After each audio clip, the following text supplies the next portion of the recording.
The following podcast contains strong language and ridiculous cartoon scenarios conjured up by two self-proclaimed comedy wizards. Between you and me, they're more like Saturday morning court jesters fueled by sugary cereal.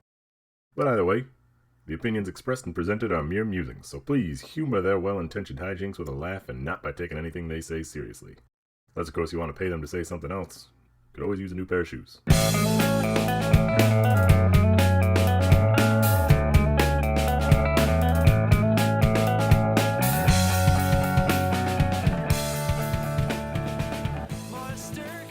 Hello, everybody, and welcome to the Will Smith Fun Hour. I'm Brent. I'm Matt. This is actually reviewparty.com. We talk about stuff on the internet. We talk about internet reviews. If you've been on the internet lately, you know what we're talking about. We're speaking your language here. We assume. If we're not, sorry. If we're not, we're sorry. But actually, we're not sorry.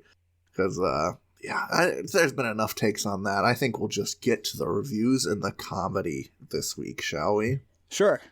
That was a bit of a red herring I did there in the start. I've got a review from Amazon. Oh.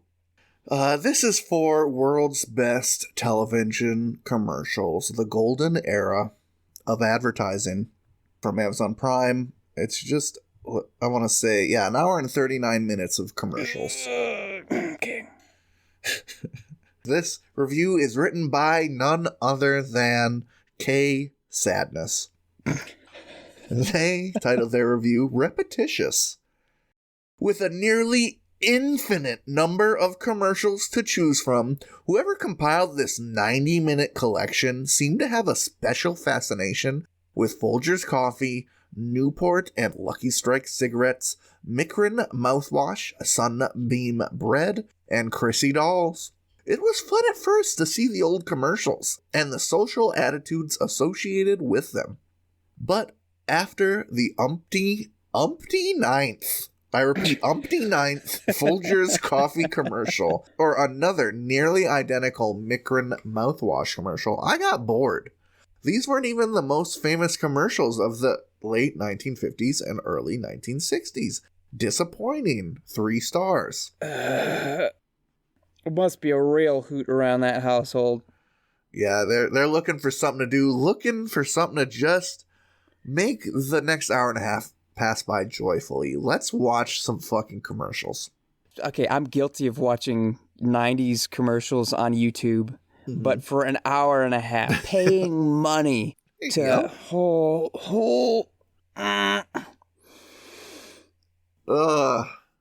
2018, this review was written at a different time, I think. I guess. But the other thing is, 1950s commercials were lame, I'm pretty sure. Were not cool. 1990s commercials had kids with fruits for heads. Kids turning into liquid Terminators and sort of floating around town because of their Capri Sun.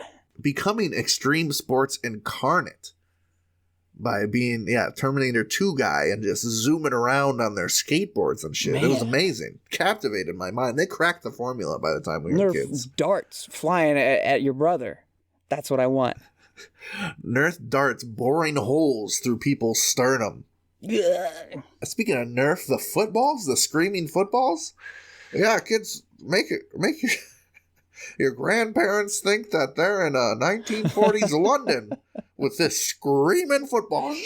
Oh, the air raid warden. Surge commercials. Now we're talking. They should have slipped in one Surge soda commercial with those. That would have really pipped up the old attention real quick. What the hell? What is this color? I'm just thinking, obviously, things from 50, 60, 70 years ago, not all of it was kept. They didn't keep all this stuff, they didn't have computers to upload it to. Yeah, they had rooms filled with film tape. Yeah, and not all of that survived. Mm-hmm. But apparently what did survive is mouthwash commercials. Gotta have those. They keep good records. I mean, they're saying, so they listed Folgers coffees, Newport and Lucky Strike cigarettes, mouthwash, Micrin, I believe it's pronounced, Sunbeam bread, and Chrissy dolls.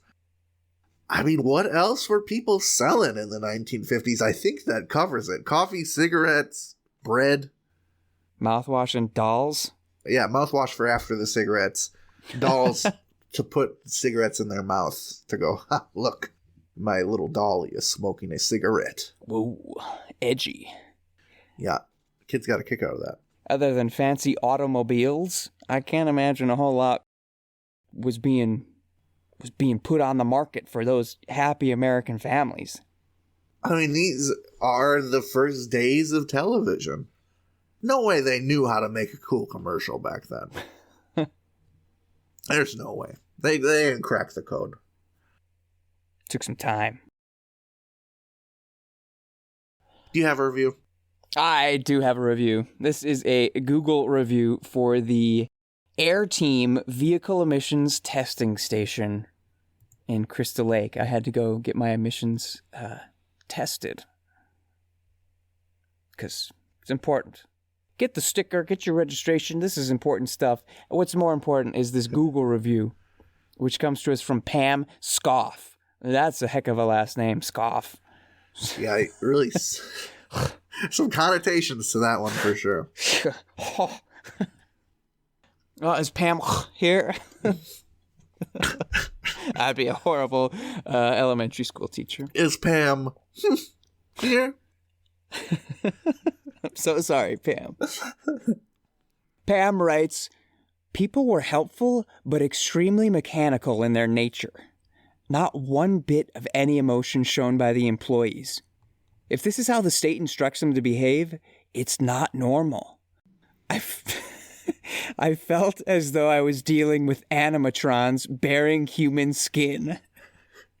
In a sense, it's a customer service establishment. People should at least have a good experience going there. 5 stars.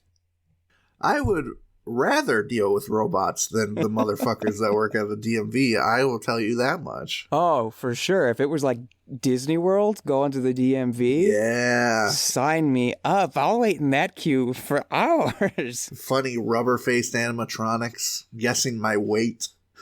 Well, did you fill out the proper form? Beep boop doing sweet dances, techno lights all around. Imagine if Daft Punk renewed your license for you.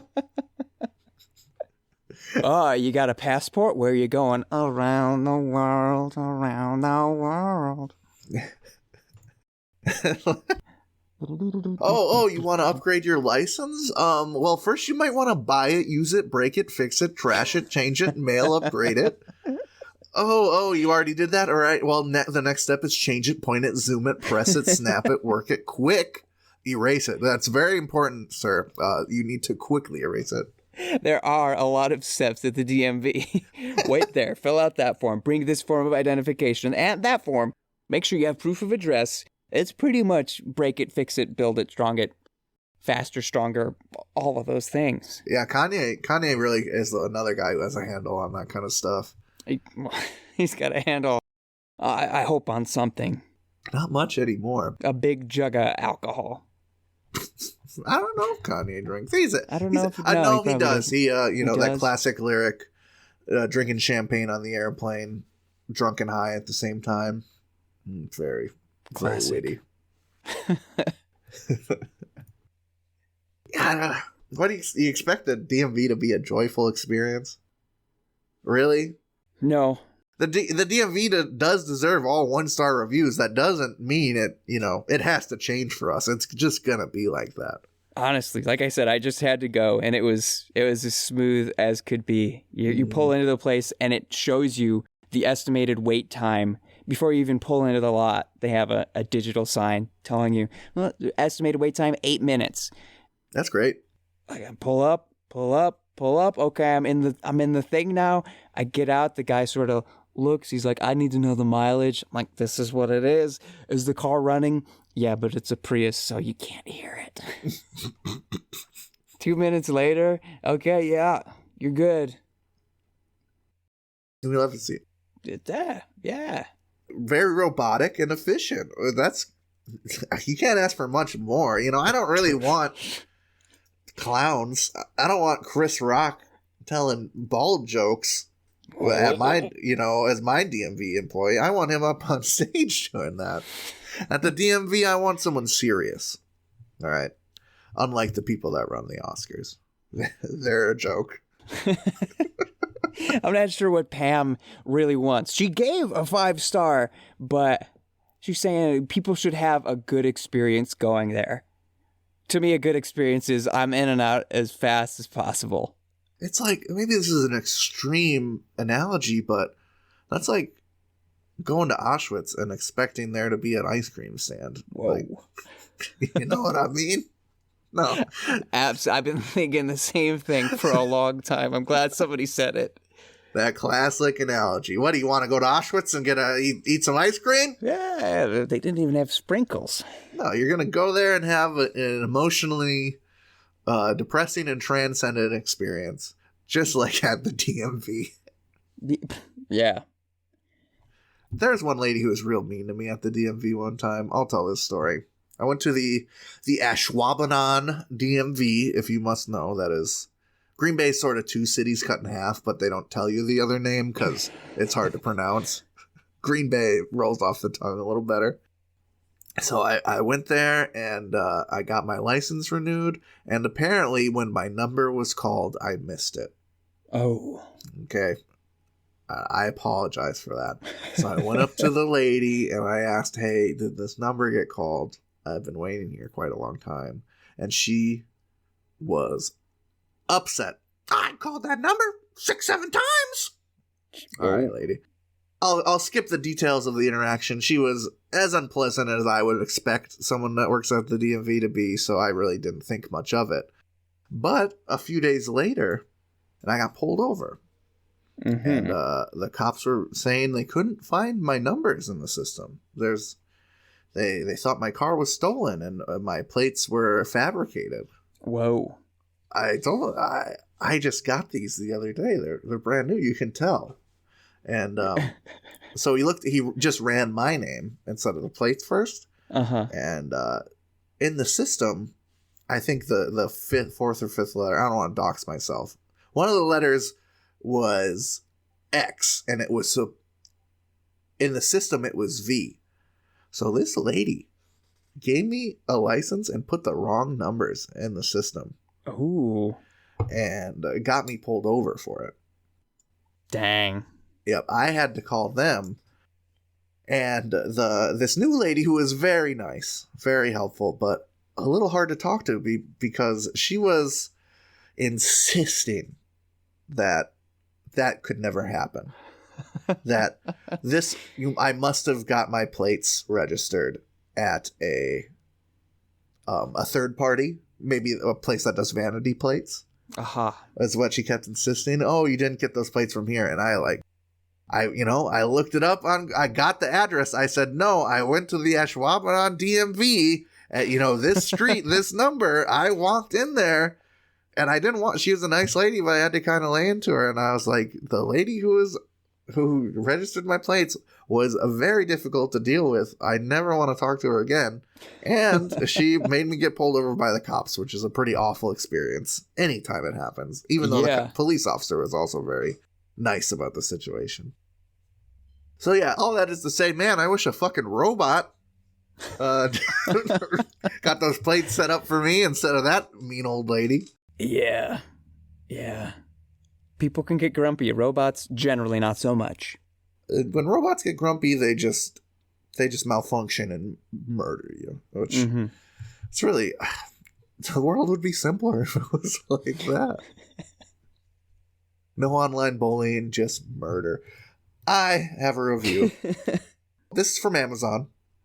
It is for the movie The Green Mile, which is by Tom Hanks, according to Amazon's product details. Right. And this name is very relevant to the review, just like the last two. It's interesting that it is. This is written by Lone Biker of the Apocalypse. Cool. Apocalypse isn't spelled correctly, but we give the benefit of the doubt. Apocalypse. They title their review, Great Story. Sometimes From the mind of Stephen King comes something totally unexpected. This film, along with The Shawshank Redemption, are two good examples. I wish he would do more like this, but I realize this is something that cannot be forced. Thank you, Stephen, for this. Aside from the story, the production of the film was very good, the acting was outstanding, the direction was superb. I used a VidAngel to filter some of the language so I could share this with my children. They loved it too. Read the book first if you wish, as there are some events which the movie has changed a bit. Either way, watch this movie, parentheses, with VidAngel if you can, and parentheses, 5 stars. Oh, man, I forgot those things existed.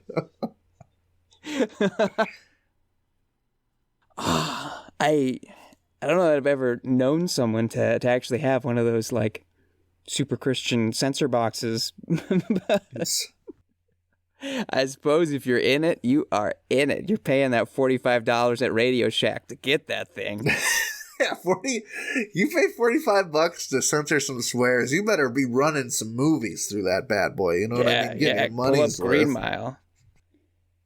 Listen, we're watching South Park Bigger, Longer, and Uncut tonight, all right? We're getting our money's worth. Those swears are getting bleeped. Those cartoon construction paper titties are getting blurred, baby. I don't even know how it works, but wow. Yeah, is it a pre-programmed thing? I mean, because closed captioning works and has worked for a long time, auto captioning. Maybe it's that kind of technology. But how do they... You figure at least half of the fuck is getting out of the people's mouths before it's bleeped, right? I don't know. I'm going to have to research this. Oh, does the VidAngel watch it like 10 or 20 seconds ahead? It's got a computer brain. It's smarter and faster than our VCRs can play. I don't know. Yeah, if it is a VCR, that wouldn't work. You can't like have the tape running twice. I don't know. It's an angel. That's the only explanation. It's a damn angel in the box. There's a guardian angel shushing out every little curse word. How do you think the manufacturer harvests these angels to install them in the boxes?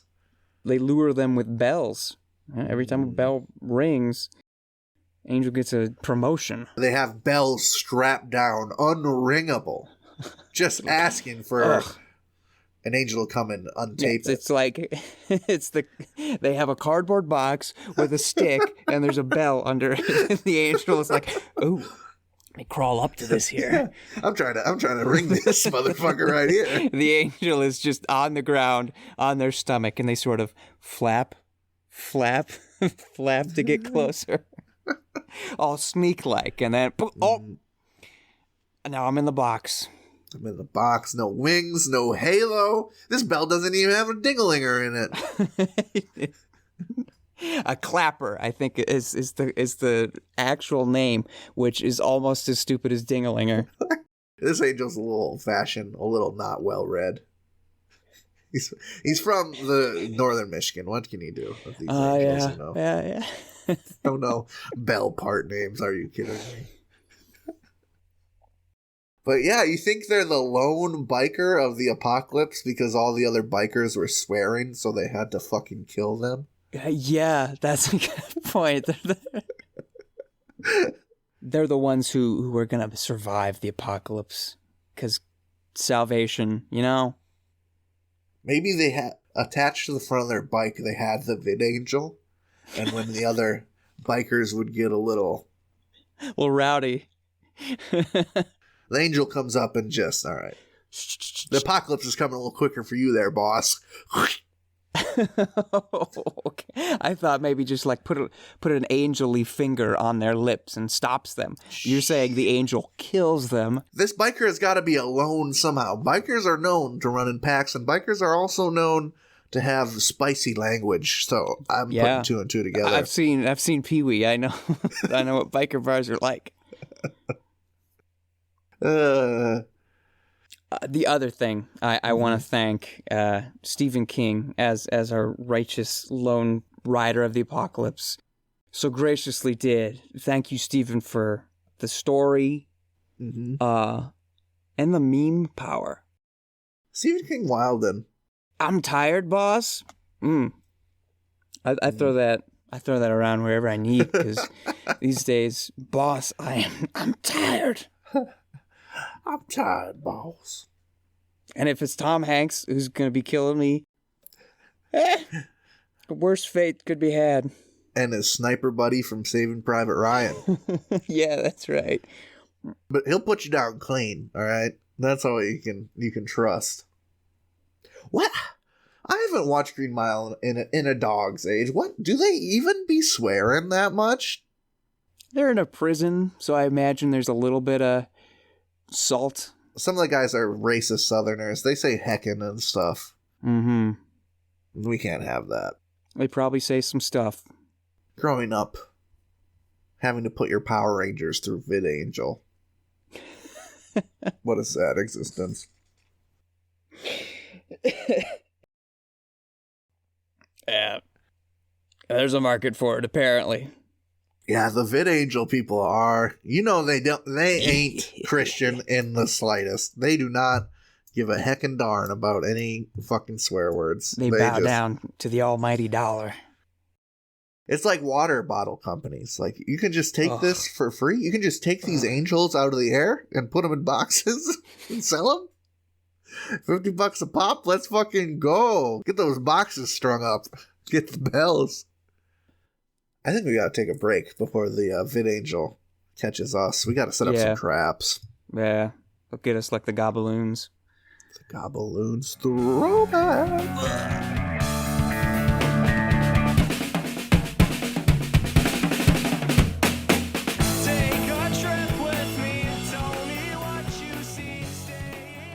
Hey everybody, thank you for listening to our lovely little podcast.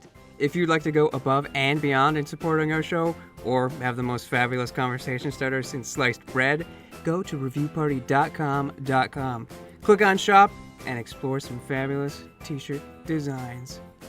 Where's your favorite place to wear a t-shirt? On my body. Mine is at the store. That is a good place to wear a t-shirt. Reviewparty.com. Click shop. Why stop there?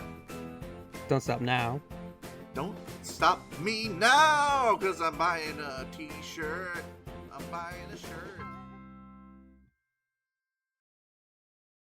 Welcome back, gamers. That's right, it's my voice.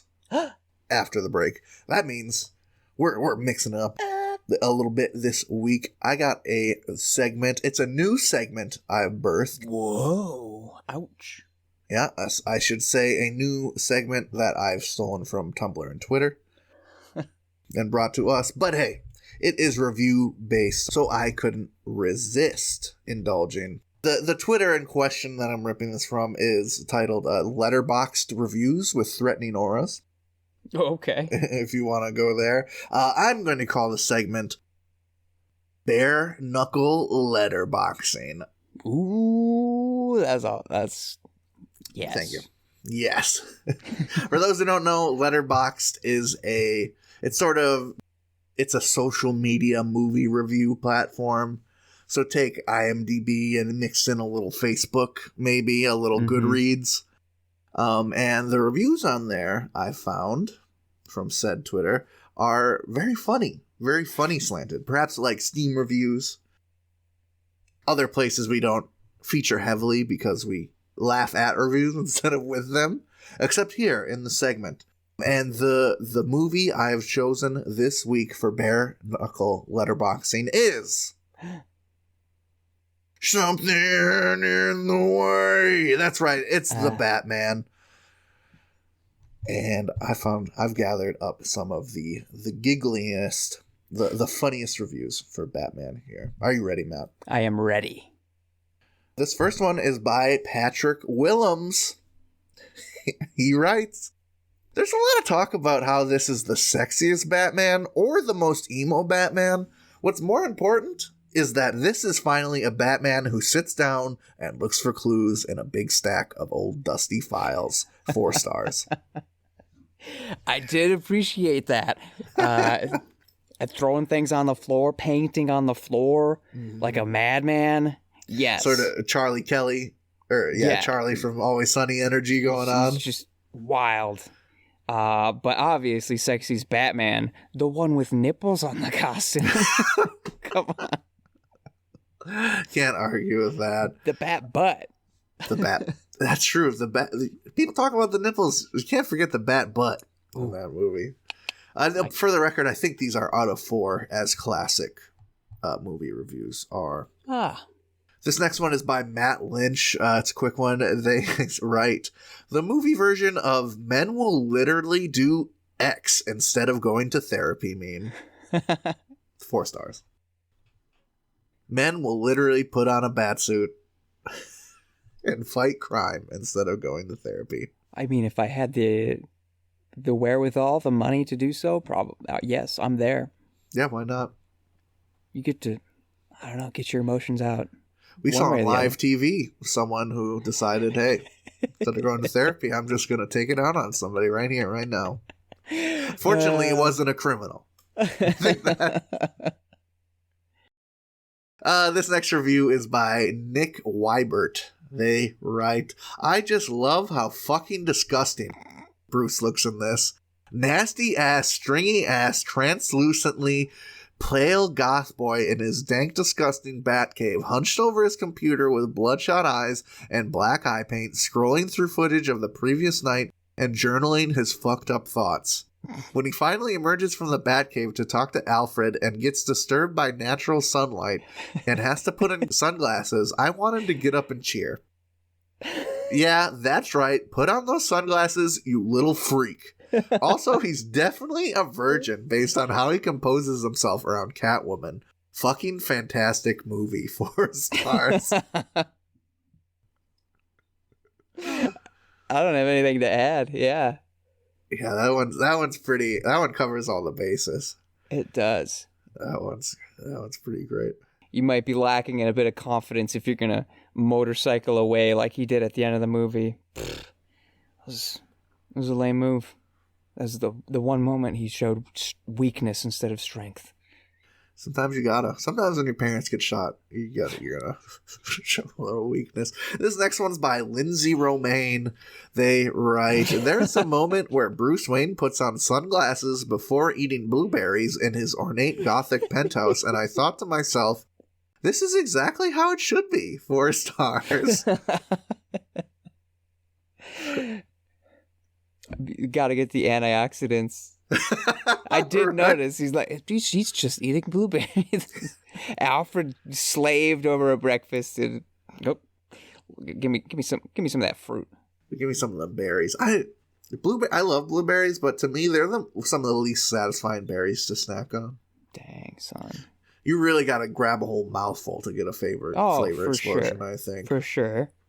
One straub, I'm on the rob, as they say. Caroline writes, gayest Batman ever, God bless. 4.5 stars. Oh, it is out of 5. My bad. Whatever.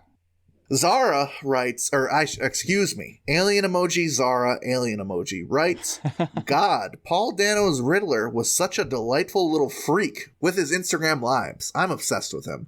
The girlies are going to have a field day. Poor little meowing him. 4.5 stars. That one got a little chaotic, but we like that. Got a little kinky. I don't know. I liked the movie, but all in all, the villain didn't do enough for me. Really? Dano didn't hit the home run? He was all right. And I don't like the Joker reveal at the end, and now the 5 minutes that have been revealed. That's fine. Yeah. You gotta make it a little more obvious that it's gonna be the fucking Joker in the next movie. What Batman movie doesn't end with, hey, the Joker's gonna be in the next one? Literally fucking all of them. Whatever. They got my money. Yeah.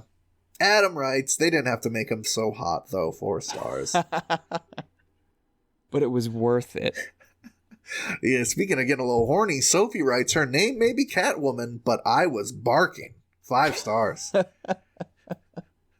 I don't know Zoe Kravitz from much, so I wasn't sure how to go in. I'd be like, look, she's just Lenny Kravitz's daughter. She was in that show that was a remake of the John Cusack movie. I don't know, but I liked her in this, and then I watched her in another movie this past week. What was it called? It was about like a voice assistant. It called something like Siri, but not Siri. Yeah. The name of the vocal assistant. No. Oh, Jenny. No. What is Tina. I need to know. Gertrude. Yeah, that rolls right off the tongue. Betty. Hey, Betty. Play Nirvana. It was Kimmy. Kimmy. That sucks. My all my ideas are better. But it's like Siri, but it's not Siri. Kimmy. Right. I loved her in that, mostly because the way she shook her hands after she'd freshly sanitized them.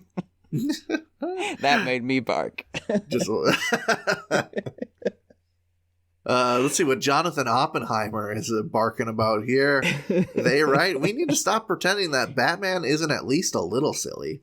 If a man dressed like that came up to me and I asked him who he was and he said, "I am vengeance," I'd probably laugh at that. That's just a silly thing to say. 3.5 stars. Well, David Sims gets to the heart here. They write, bringing back Batman to his roots as a guy who mostly just walks around and has growly conversations with this one gruff cop. 4 stars. The cop also has a sick mustache. Yes. Gotta. Fucking has to, alright? We'll finish off with this review from 24 Frames of Nick. They write, after sleeping on this, I can confirm this movie fucking bangs. It's one of those movies where the more you think about it, the better it is. 4.5 stars. Yeah. That's the Batman, folks. Pretty darn good. Sorry this wasn't topical, but Matt's very topical Batman reviews did get me itching for some more Batman action. Then I saw the Letterboxd memes, and I was like, man, there's gold in them hills. You've opened a new treasure chest that was just sitting in the attic this whole time. And I've seen Letterboxd reviews on Tumblr and Twitter before. I've seen them out there, too. Yeah, and laughed. And my dumbass who, spends at least far too much 6 hours a week thinking about reviews. At least. And I didn't put 2 and 2 together. But here we are. So I'm sure we'll get some more bare-knuckle letterboxing soon. Do you have a review? Yes. In the meantime, I've got some Amazon reviews. This is an Amazon review for the pilot. I don't know. In the same sense that Amazon says, this is a movie by Tim Allen. That's a spoiler. This is a review of the pilot. I don't know that it's really of the pilot, but it's a review of Home Improvement. And this review is written by Russell Taylor, which I'm like, isn't that the name of one of his kids? I don't know. In the show, Jonathan Taylor Thomas. Is that what you're thinking of? Well, his name's Tim Taylor in the show. Well, there's Brad, Randy, and the other one. Who names their kid fucking Randy? I don't know. It was the 90s. Yeah. You look down at an infant and you think, I see a Randy there. Randall? Name your kid fucking Randall? We'll call him Randy for short. Randall was that kid in Recess, wasn't it? Yep. He was a little Randall. So Russell Taylor titles his review, Stand-up comedy-based TV shows can't do better. He writes, during the late 80s and 90s, many TV shows were based on the comedy of some stand-up comedian or another. Dang, I didn't emphasize that right. Let me take it again. I feel that. During the late 80s and 90s, many TV shows were based on the comedy of some stand-up or another. No, he just wrote that sentence awful. Hey, at least you feel better about it. Seinfeld, a show about nothing, Drew Carey, etc. There were too many to count. I enjoyed most of these genre of shows. I loved visiting the comedy clubs with my father and or brother as a teen, so naturally the comedy of these guys was in my blood. However, as someone who wishes they could be as funny as some of these guys, I have to say that the best comedy is not when you poke fun of others, but when you poke fun of yourself. I grew up telling jokes that always came around to make me the butt of the joke. Everyone can laugh and no one gets feelings hurt. Seinfeld is the only normal person on his show. Everyone else is crazy, weird, or just a loser. His jokes are all about other people and the stupid things they do. He is only friends with them to be sure he was always the coolest guy in the group. Drew Carey was pretty much an Ohio version of Seinfeld. Which is an astonishing take. But Home Improvement was all about making fun of Tim Allen and his character Tim the Toolman Taylor. I grew up around tools, car repair, and home improvement. I grew up around men's men. And the one thing I learned about being a man, real men don't have to prove they are real men. Tim makes fun of men who worry about being a real man, while his character is trying so hard to be a real man. I think they have 8 seasons. I have 2 so far, and I've ordered the 3rd. If you want better TV than what is available today, get this. You'll laugh, and then you'll laugh. It is also one of the few shows that likes to show you they are doing it in a studio. 5 stars. Before I even say anything else, I'm pretty sure this dummy is just referring to the Tool Time segments. The show within a show. The show within a show, which shows it's in a studio. They're not actually showing you it's in a studio like some shows do show at the end of the show when they pan out. Yeah, Seinfeld, when I was growing up, was the Watch with Dad sitcom, and Home Improvement was the Watch with the Family sitcom, so I am familiar with this filth. There's a lot swimming in my mind. Yeah. The end of that review really jokerfied me. I'm feeling kind of black-pilled. So I'll try and sort this out one by one. Okay. Jerry Seinfeld must have really shit in this guy's cereal, huh? Yeah, he does not like that Jerry is so cool on his own show. He does not give him a flattering character study. No, his appraisal comes back dirty. And just to, but okay, I'll gush about Seinfeld later. Let's go over some of this review. The part that really set me off, of all the things that were said, all the words that were typed onto a computer and put out for the world to see, he grew up around tools. Yeah. Who were human beings in modern society where buildings and plumbing and all kinds of shit is happening all around. Who didn't see a fucking tool or two when they're growing up? You know what I mean? Tools be around, bro. They're in the garage, yeah. Yeah. No one who lives in a house is more than 30 feet away from some tools at any given time, dude. That statement is just so vapid to me. That's so crazy. Yeah, tool. Yeah, I got up and on some tools when I was growing up. So, bro, Yeah, and any Boy Scout, Girl Scout, and or person who has gone through high school knows a bit about car repair. Sure. Yeah, man. I know.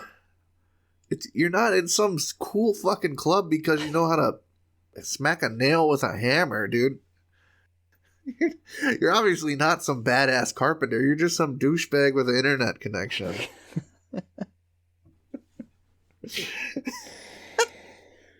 Oh, man. Does Tim Allen really make fun of himself on the show? I don't remember. No, he fails. The things he builds fail. He's okay, so he's just sort of the idiot of the show. Yeah. What does that make his kids? His kids are just they're little wisecrackers. They're either wisecrackers or they're a problem. Mm-hmm. They're a source of conflict. Yeah, they're in the episodes The cracker who wrote this review wasn't very wise. I can see that. Well, I'll palate cleanse. I do have one other. Wait, I'll gush about Seinfeld real Okay. quick. The whole good, funny thing about Seinfeld, the core of the show, is that every other character is crazy, and Jerry is the comedian is the straight man. Like, I feel like that irony is at the core of the comedy of the show. So to think that's a bad thing, it's just kind of, and I don't know. Jerry might paint himself to be cool. Because he has lots of girlfriends, but I always took that as like a fault in his character. He's just sort of a sleaze. Yeah. I mean, and a jerk. And to write yourself as that is so genius, I think. The show makes a big point of saying he's an observational comedian. So what else is there for him to do but be the observer of all these strange human idiosyncrasies? He can't be the weird one, because then you wouldn't notice what's weird. And I think Jerry would be the first one to tell you, like, he's not a character on the show because he's not a good actor. I think he would be the first to tell you that. He's just sort of there being himself. Talking to George, who's a classically trained Broadway actor, Jason Alexander. Not Elaine Bennis. What's her fucking... It's Julia Louis-Dreyfus. Louis-Dreyfus. Say that 10 times when you're pissed off about a review. She's like comedy acting royalty, like her, Michael Richards. He's a comedy acting veteran, a body, a physical comedy savant. Who then had a very non-physical comedy snafu. Yeah, that sort of was the problem, wasn't it? He was just trying to talk. Good thing no one ever made a show about his stand-up. Yeah. Okay, let's cleanse this palate. I've gushed more than enough. This review is from Yelp. Yep. It is a review for Happy Burger in Toronto, Ontario. That's in Canada for those keeping score at home. This review is written by Lauren B. Elite 2020. They write another excellent smash burger.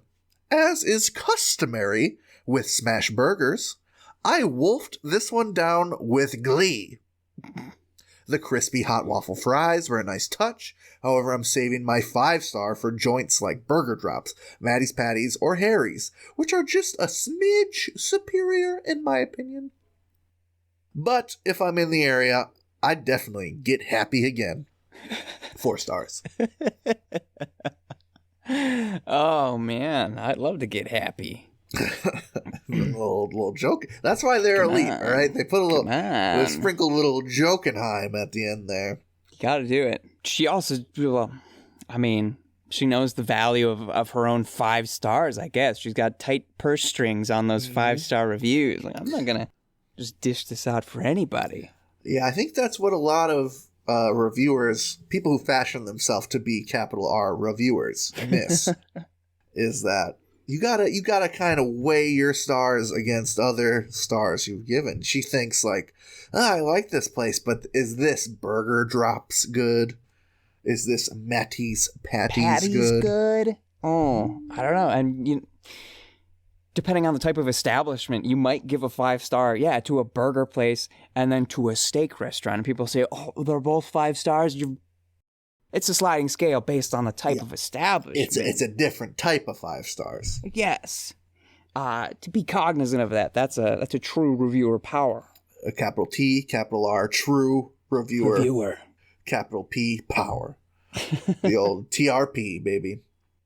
What got me about this review, though, is the sentence, as is customary with smash burgers, I wolfed this one down with glee. Yeah.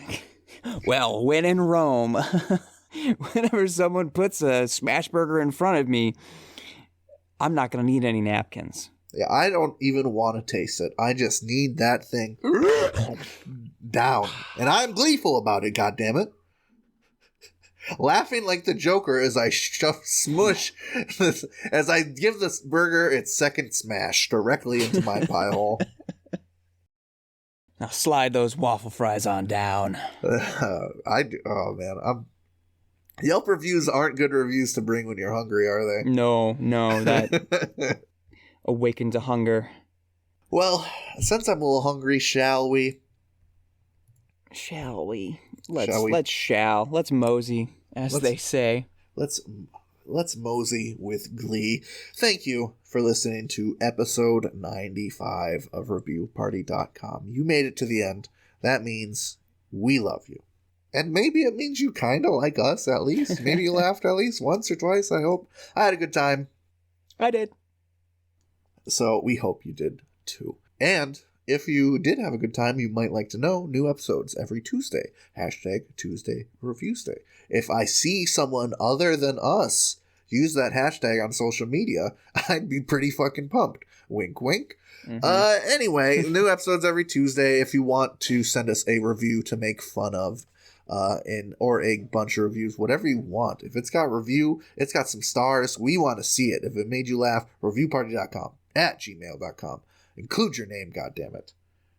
Matt. Hey. Hi. Take out your phone. Oh, wait. You've already got it out? Cool. Good thing. You can look us up on the Instagram or on the TikTok @reviewparty.com. You can also look us up on the Twitter @reviewpartypod. What are you going to find there? Gosh, gee, golly, I don't know. How about some review-based stuff that we think is funny and we think maybe you might think is funny too?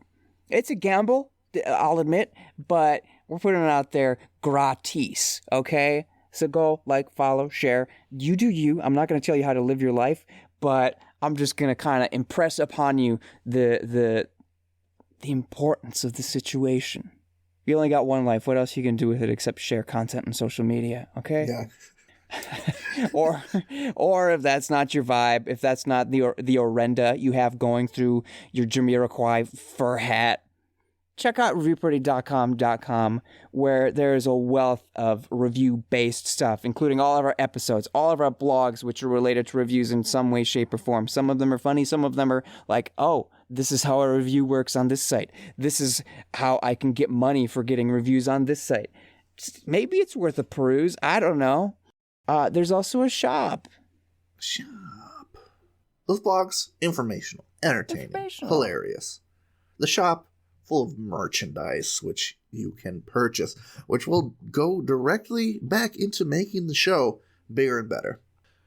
Yes, it will go directly into happy time burgers.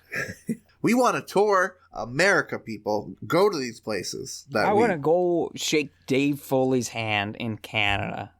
I want to see if Happy Burger is indeed not as good as Maddie's Patties. We'll tell you. We'll tell you. We'll fucking videotape it with the cameras. We'll put it on the internet, YouTube. There's no end to what could happen if you buy a sticker that says reviewparty.com on it. Very big thanks, of course, to our buddies Nosebleeds for letting us use their jamboree bread for breakfast. You heard it throughout the episode. You can hear that and more fantastic tunes from them on Spotify, perhaps. You can search Nosebleeds there. One word, you see their smiling little Wisconsin boy faces staring back at you. You say, hey, they're going to make some music for me to listen to, aren't they? That last noise was you clicking. I have a finisher review also from Yelp. A rare Yelp finisher. Here from Jim S. This review is for Lambeau Field in Green Bay, Wisconsin. Oh, actually, boy. In Ashwaubenon, if you want to get technical about it. Jim S., Elite 2022 and beyond, writes, historic field and great props to the amazing Vince Lombardi, the legend of my childhood. But my love of football lands with another team. Sorry, Green Bay, 1 star. What? True reviewer power.